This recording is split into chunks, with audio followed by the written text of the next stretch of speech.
여러분 안녕하십니까? 강명도TV 자유조선을 시작하겠습니다. 드디어 김여종이 고친 입이 포문을 열었습니다. 꼭 100일 만에 나왔습니다. 여러분들도 아시다시피 지난 8월 18일 김여종은 담화문을 통해서, 그들은 성명을 담화문이라고 이야기합니다. 담화문을 통해서 호망한 꿈을 꾸지 말라 한 이후 꼭 100일 만에 다시 모습을 드러냈습니다. 그동안 김여종은 김정은의 분노를 샀고 특히 마약 문제로 고통을 받았습니다. 이 마약이라는 건 한 번 손대면 끊기 힘든데 아마 이 마약을 끊지 못해서 또 손을 댔던 것 같습니다. 그래서 김정은의 분노를 샀고 한 달 동안 치료받았다는 소식을 제가 여러분들께 전해드렸습니다. 이제 약 석 달간 휴식을 취하고 나와서 다시 김정은의 대변인 역할을 자처하고 나섰습니다. 그런데 이 100일 만에 나타나서 한 담화문 그 내용을 보면 윤석열 대통령에 대한 맹비난과 함께 서울 불바다와 같은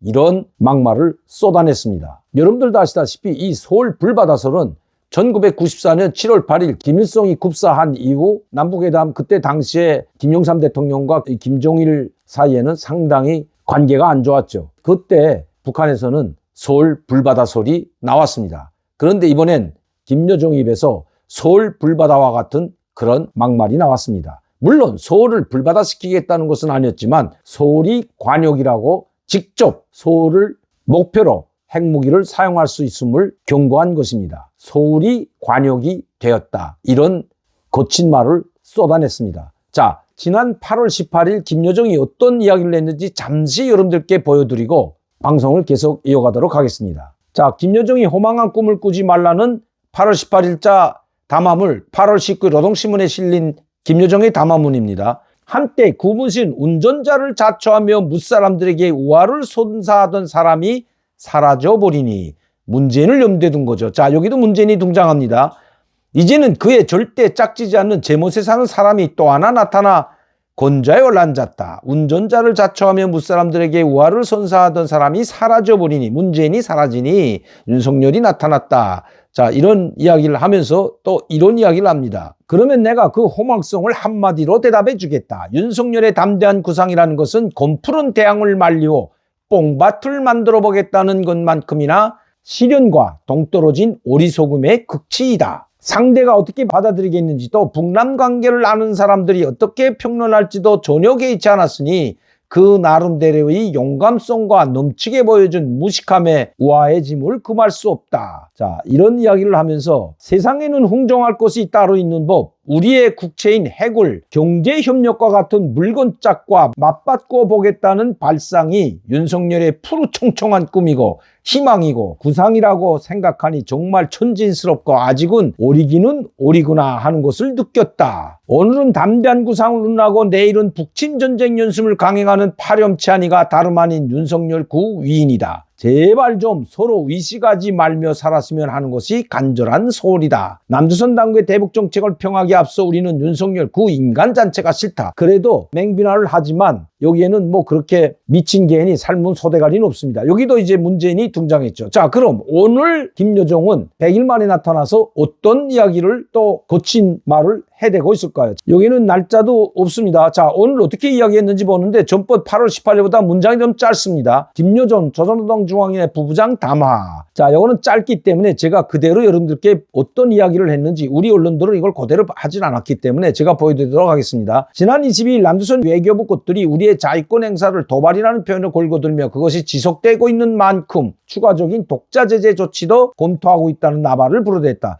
이번에 미국이 독자 제재하고 또 우리가 독자 제재 발표하니까 거기에 대해서 지금 김여종이 맹비난을 하고 나선 겁니다. 미국이 대조선 독자 제재를 운운하기 바쁘게 토 하나 빼놓지 않고 졸졸 따라 외우는 남조선 것들의 역겨운 추태를 보니 갈데없는 미국의 충견이고 절개라는 것이 더욱 명백해진다. 나는 저 남조선 절개들이 노는 것을 볼 때마다 매번 아연의 짐을 금할 수 없다. 미국이 던져주는 뼈다귀나 갉아먹으며 돌아치는 들깨에 불과한 남조선 것들이 제 주제에 우리에게 뼈다귀나 갉으며 돌아치는 들깨라고 이젠 비방합니다. 우리에게 도대체 무엇을 어떻게 제재하겠다는 것인지 정말 보다 이제는 별꼴까지 다 보게 된다. 무용지물이나 같은 제재 따위의 상전과 주구가 아직까지도 그렇게 애착을 느낀다면 앞으로 100번이고 1000번이고 실컷 해보라. 이 김정은이가 그렇게 이야기했죠. 100번, 1000번, 10,000번을 제재를 가하더라도 우리는 끄떡 없이 앞으로 전진할 것이다 했는데 똑같은 말입니다. 제재 따위나 만지작거리며 지금의 위태로운 상황에서 벗어날 수 있다고 잔머리를 굴렸다면 진짜 천치바보들이다.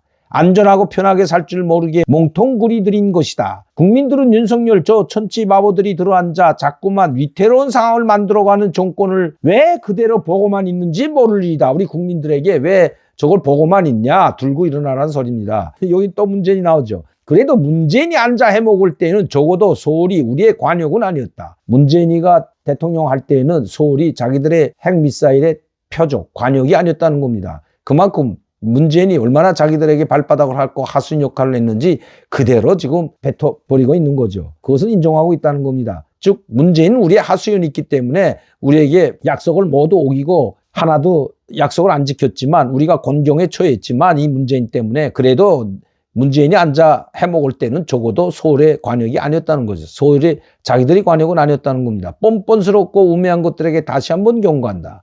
미국과 남조선 절개들이 우리에 대한 제재 압박에 필사적으로 매어달릴수록 우리의 적개심과 분노는 더욱 커질 것이며 그것은 그대로 숨통을 조이는 올가미로 될 것이다. 짧은 몇 줄 안 되고 저 8월 18일 100일 전에 했던 담화보다 상당히 짧지만 아주 노골적으로 윤석열 대통령에게 맹비난을 퍼붓는 거죠. 그리고 소홀히 자기들의 목표, 즉 핵타격 목표 관역이 됐다는 것을 꺼리낌 없이 이야기하는 겁니다. 언제든지 서울을 먼저 초토화시키겠다는 옛 92년, 94년도 북한의 고위급 회담 때 나왔던 서울 불바다나 똑같은 이야기를 지금 김여정이 하고 있다는 것입니다. 자, 왜 이렇게 한 석 달 100일 만에 나와서 김여정이 이런 이야기를 할까요? 자, 이 김여정의 이 사진들을 보게 되면 자, 문재인이 있고 김용남이 여기 있죠. 이거 뭐 호수아비 꼴로 멍청이 앉아있고 아주 웃음 지으며 문재인이하고 이렇게 다정하게 이야기할 때까지만 해도 뭔가 큰 게 이루어질 줄 알았습니다. 이 평창 동계올림픽에 왔을 때 문재인에게 김정은의 친서를 가져와서 직접 김용남이 단장인데도 불구하고 문재인에게 전달했던 김여정. 그런데 이제 문재인이를 삶은 소대가리, 미국산 앵무새로 맹비난을 했죠. 그래도 단 한마디도 하지 못한 문재인. 그때마다 문재인은 뭐라고 했죠? 김정은 똑똑하다. 그리고 총명한 지도자이다. 또 김여정은 대한민국에도 팬들이 많다. 김여정 미인이고 아주 총명하고 똑똑하다. 이런 아부 섞인 말을 내뱉었지만 결국 김정은의 발에 채웠던 것이 바로 문재인입니다. 그러나 윤석열 대통령은 문재인과는 사뭇 다르다는 걸 북한이 지금 알고 있기 때문에 이렇게 윤석열 대통령을 맹비난하면서도 문재인을 여기에 다시 끌어들인 것입니다. 문재인이 우리의 발바닥을 핥을 때에는 그래도 우리가 청와대를 관역으로 삼진 않았다. 그것은 바로 윤석열 대통령이 지금 자기들에게는 가장 위협적인 존재라는 것을 스스로 인정하고 있다는 것이고, 둘째는 문재인이야말로 자기들의 하수인이라는 것을 노골적으로 이야기하고 있다는 것입니다. 오늘도 강명도TV 자유조선을 시청해 주신 여러분께 진심으로 감사를 드립니다. 저는 내일 이 시간에 다시 뵙겠습니다.